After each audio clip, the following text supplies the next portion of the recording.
Hello everyone, I am Ankit Kumar और आज हम रीजनिंग के एक बहुत ही इंपॉर्टेंट टाइप के क्वेश्चंस पर प्रैक्टिस करेंगे।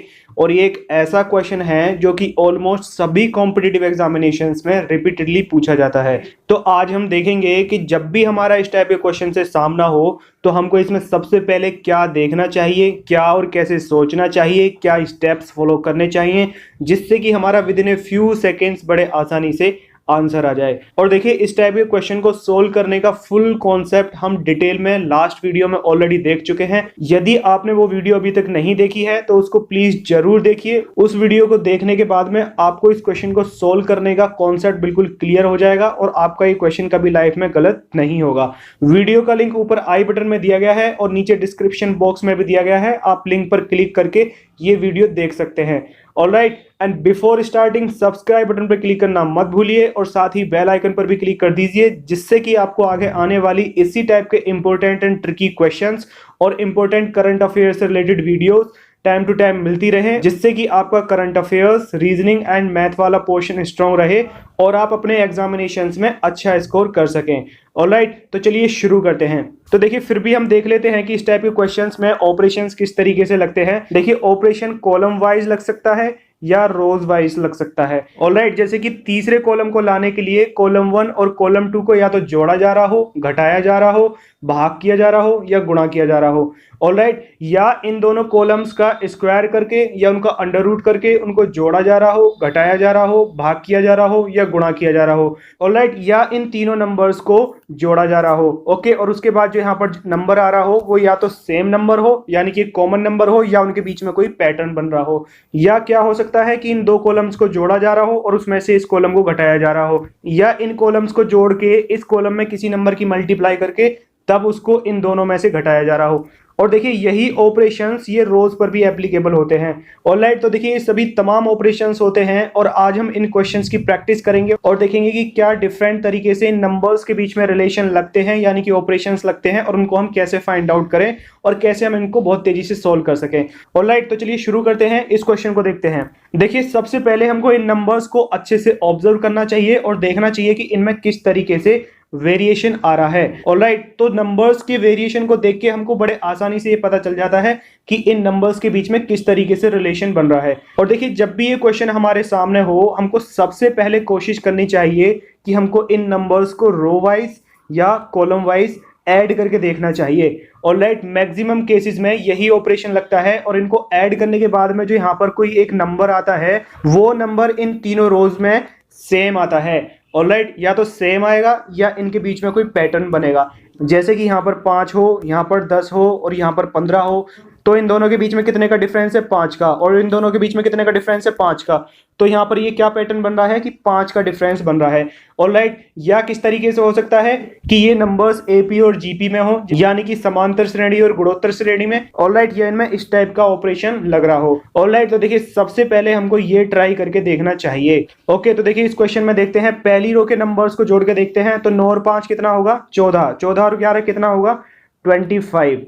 ऑलराइट, अब देखिए, इस रो को देखते हैं, 4 और 12 कितना होगा? 16। 16 और रो कितना होगा? 25।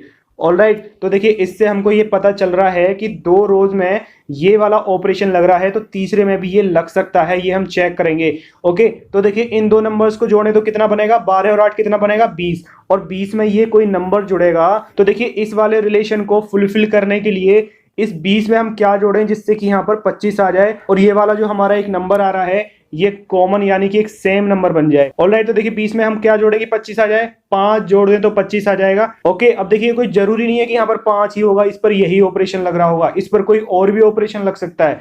लेकिन हमको ये कैसे चेक करना होगा कि यहाँ पर 5 ही होगा, यानी कि यही वाला ऑपरेशन लग रहा होगा? तो हमको ये ऑप्शन में चेक करना होगा कि यहाँ पर इन 4 ऑप्शंस में कहीं पर 5 है या नहीं। तो हम यहाँ पर देख रहे हैं 5 है, सो दैट मीन्स ये हमारा आंसर होगा और ये वाला ऑपरेशन इस पर एप्लीकेबल है। तो मिसिंग नंबर की वैल्यू क्या होगी? 5। ओके, अब देखिए, यहाँ पर ऑप्शन में ये 5 नहीं होता, तो हमको फिर ये वाला ऑपरेशन नहीं, कोई और ऑपरेशन, यानी कि कुछ और रिलेशन इन नंबर्स के बीच में फाइंड आउट करना होता और फिर उसके हिसाब से हमारा कुछ और आंसर होता जो कि इन ऑप्शंस में होता, तो हमारा वो आंसर हो जाता। ऑलराइट, देखिए एक क्वेश्चन पर कई तरीके के ऑपरेशंस लगते हैं, ऐसा कोई जरूरी नहीं है कि एक ही ऑपरेशन लगेगा। ओके, हो सकता है जो ऑपरेशन हम लगा रहे हैं क्वेश्चन वाले ने वो ऑपरेशन नहीं बल्कि कुछ और ऑपरेशन इस पर लगाया हो और उसी के हिसाब से ये आंसर सेट किए हो। ओके, तो हमको उसी हिसाब से ये क्वेश्चन सॉल्व करना होता है। तो चलिए नेक्स्ट क्वेश्चन देखते हैं। अब देखिए यदि हम सबसे पहले रोज का एडिशन वाला तरीका लगाएं तो देखिए क्या बनता है, 3 और 9 कितना होगा 12, 12 और 6 कितना होगा 18। ऑलराइट, और इसको जोड़ कर देखें 5 और 10 क्या होगा 15, 15 और 4 क्या होगा 19। ऑलराइट, अब देखिए इन नंबर्स के बीच में रिलेशन बनाने के लिए यहाँ पर भी कोई एक नंबर होना चाहिए। ओके, और यदि हम इनमें एक एक का डिफरेंस निकालने वाला रिलेशन भी बनाएं तो यहाँ पर है 18, यहाँ पर होना चाहिए 19 और यहाँ पर होना चाहिए 20। लेकिन यहाँ पर क्या है 18 से 19 इस वाली रो में आ रहा है, तो यानी कि यहाँ पर कोई बीच में नंबर नहीं आएगा, तो ये वाला हमारा पैटर्न तो नहीं बनेगा। ऑलराइट, और हमारा सेम नंबर भी नहीं आ रहा है, सो दैट मीन्स ये वाला ऑपरेशन इस पर एप्लीकेबल नहीं है। अब देखिए हमको क्या करना चाहिए कि इन नंबर्स को बड़े अच्छे से ऑब्जर्व करना चाहिए। ऑलराइट, तो देखिए यदि हम पहली वाली रो को देखते हैं तो हम इन नंबर्स को ऑब्जर्व करते हैं और ऑब्जर्व करने पर हमको क्या पता चलता है कि C2 में जो नंबर है ये C1 में जो नंबर है इसका ट्रिपल हो रहा है।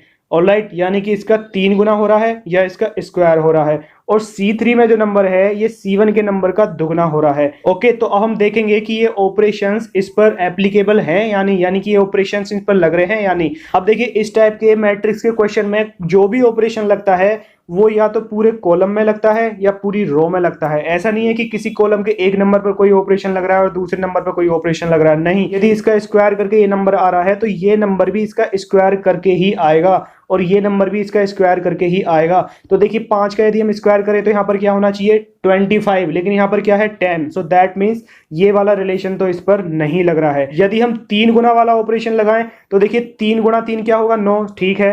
5 गुना 3 क्या होगा यहाँ पर 15 होगा, लेकिन यहाँ पर क्या है 10, सो दैट मीन्स ये वाला ऑपरेशन भी यहाँ पर एप्लीकेबल नहीं है। अब देखिए एडिशन वाला ऑपरेशन भी नहीं लग रहा है, स्क्वायर वाला ऑपरेशन भी नहीं लग रहा है, और इसमें किसी नंबर का मल्टीप्लाई करके दूसरा नंबर लाना वो ऑपरेशन भी नहीं लग रहा है। तो देखिए इन तीनों के बीच में और क्या ऑपरेशन हो सकता है। देखिए एडिशन और स्क्वायर हम करके देख चुके हैं। अब यदि हम इन दोनों नंबर्स की गुणा कर दें तो क्या बनेगा, 3 गुणा 6 क्या बनेगा 18। ओके, अब देखिए इस 18 को इस नंबर से कंपेयर करना चाहिए, तो 18 में हम ऐसा क्या करें कि 9 आ जाए। यदि हम 18 में 2 का डिवाइड करें तो 9 आ जाएगा। ऑलराइट, तो देखिए ये हम एक रिलेशन इस पहली वाली रो में फाइंड आउट कर रहे हैं, लेकिन हमको ये चेक करना होगा कि ये रिलेशन बाकी की 2 रोज में भी लग रहा है या नहीं। ऑलराइट, तो देखिए तीसरी वाली रो में देखें तो 5 गुणा 4 करें तो क्या आएगा 20, और यदि हम 20 का आधा करें तो क्या आएगा 10। तो यानी कि ये वाला रिलेशन इस रो में भी लग रहा है और इसमें भी लग रहा है, तो इसमें भी लगना चाहिए। तो देखिए यदि हम 8 और 1 की गुणा करें तो कितना आएगा 8, और यदि हम 8 का आधा करें तो कितना आएगा 4। ओके, तो देखिए इस वाले रिलेशन के हिसाब से जो हमने अभी फाइंड आउट किया है, देखिए अब हम ऑप्शन में देखेंगे कि 4 दिया हुआ है या नहीं। पहला ऑप्शन जो है वो हमारा आंसर होगा। ऑलराइट, अब देखिए यदि यहाँ पर ये 4 ना होता तो फिर हमारा ये वाला ऑपरेशन ना लग के इस पर कोई और ऑपरेशन लग रहा होता और हमको वो फाइंड आउट करना होता, तब उसके हिसाब से हमारा आंसर आता। ओके,